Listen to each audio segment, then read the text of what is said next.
आप सभी को मेरा नमस्कार, प्रणाम।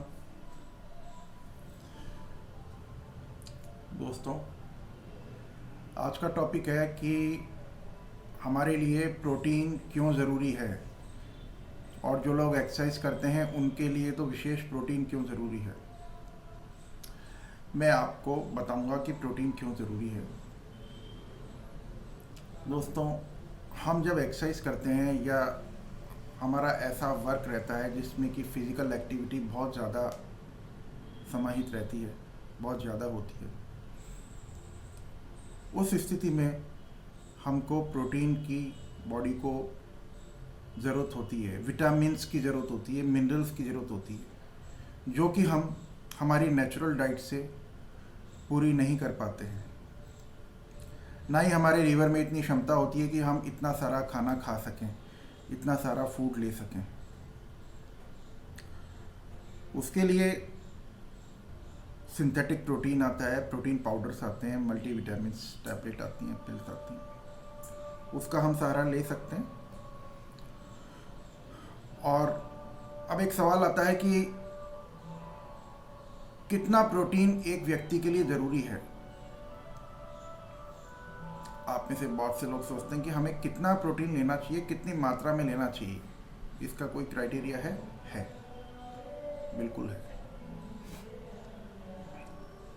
इसका क्राइटेरिया सीधा सा है, जो कि WHO द्वारा प्रमाणित है, अमेरिकन बॉडी बिल्डिंग एसोसिएशन द्वारा प्रमाणित है और बहुत सारी हेल्थ की एसोसिएशन द्वारा प्रमाणित है। जो व्यक्ति एक्सरसाइज नहीं करते हैं, फिजिकल एक्टिविटी कम करते हैं, जिनका डेली रूटीन में ही फिजिकल वर्क होता है, उन लोगों के लिए प्रोटीन की रिक्वायरमेंट होती है body weight into 1 gram. It means जितना आपका बॉडी वेट है उसका 1 ग्राम प्रोटीन चाहिए होता है। जैसे आपका बॉडी वेट सपोज कीजिए 80 है, तो आपको 80 ग्राम प्रोटीन की नीड रहेगी। दूसरी तरफ हम चलते हैं। सेकंड, जो लोग एक्सरसाइज करते हैं, हल्का फुल्का व्यायाम करते हैं और उनकी वर्किंग भी इस तरह की है जिसमें चलना फिरना, उठना बैठना सब कुछ होता है, उनके लिए body weight into 1.5 gram protein की नीड होती है। जैसे 80 ग्राम वेट है तो लगभग उनको 120 ग्राम प्रोटीन की नीड रहेगी।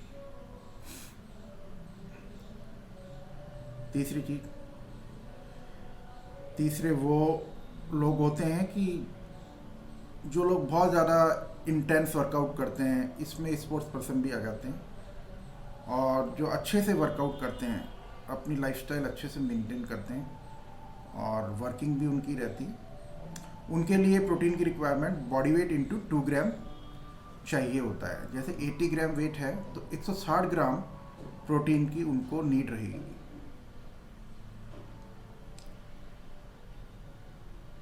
तो ये तीनों तरीके हैं, आप इस तरह से अपने प्रोटीन की नीड को समायोजित कर सकते हैं।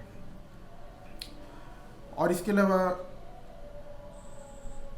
अब सवाल ये आता है कि प्रोटीन किस तरह से लें, क्योंकि हम अगर नेचुरल डाइट से मान लेते हैं हम 160 ग्राम प्रोटीन हमको नीड है और एक नेचुरल डाइट से हम लेंगे तो वो ले ही नहीं सकेंगे। उसके लिए हमें बहुत सारा वॉल्यूम में खाना होगा।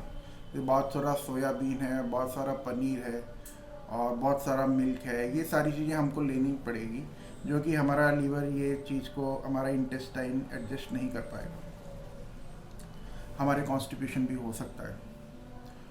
उसके लिए तरीका ये है कि आप वे प्रोटीन यूज़ कीजिए। 160 ग्राम में से 100 ग्राम वे प्रोटीन से लीजिए प्रोटीन, 60 ग्राम आप नेचुरल डाइट से लीजिए। नेचुरल डाइट में बहुत सारे सोर्सेज हैं प्रोटीन के, जैसे कि मूंग है, चना है, पनीर है और स्किम्ड मिल्क है और इसके अलावा सोयाबीन है, लेंटिल्स है, लिज्यूम्स है, बहुत सारी चीज़ें हैं, आप उससे प्रोटीन अपना ले सकते हैं। आपको ये सुनकर आश्चर्य होगा कि हमारे भारत में आज 85% लोग प्रोटीन और